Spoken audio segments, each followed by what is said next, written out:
யாருக்காகவும் எதுக்காகவும் நம்மளோட அரசியல்ல காம்ப்ரமைஸ் பண்ணிக்கவே கூடாது. செய்வீங்கல்ல?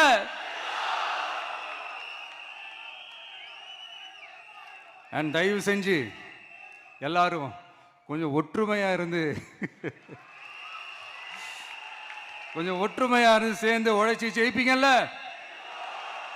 சரி, நமக்காக நம்ம மக்கள் கண்டிப்பா ஓட்டு போட்டு ஜெயிக்க வைப்பாங்க, அதில் எந்த மாற்று கருத்துமே கிடையாது. அப்படி ஜெயிக்கிறதுக்காக நாம் என்ன செய்ய போறோம்? மக்களிடம்னு செல்னு அறிஞர் அண்ணா அவர்கள் சொன்னதை ரொம்ப டீப்பாக சின்சியராக அடாப்ட் பண்ணுறதோட மட்டும் இல்லாமல் நம்மளோட அரசியலில் அதை செயல்படுத்தணும். அதுதான் முக்கியம். ஏன்னா இப்போ அரசியல் இருக்கிறவங்க அண்ணாவை மறந்துட்டாங்க. அண்ணா ஆரம்பித்த கட்சியும் அண்ணாவை மறந்து சுயநலமாக மாதிரி பல வருஷம் ஆச்சு. அண்ணா பேரில் இருக்கிற கட்சியும் அவரை மறந்து பல வருஷம் ஆச்சு. ஆனால் நாம அவரை மறந்துடக்கூடாது. மக்கள்கிட்ட போகணும், மக்களோட மக்களாகவே இருக்கணும், மக்களுக்காகவே இருக்கணும். அதுக்காக நாம் என்ன செய்ய போகிறோம், என்னெல்லாம் செய்ய போகிறோம், அதுக்காக தான் இந்த மீட்டிங். ஆரம்பிக்கலாமா?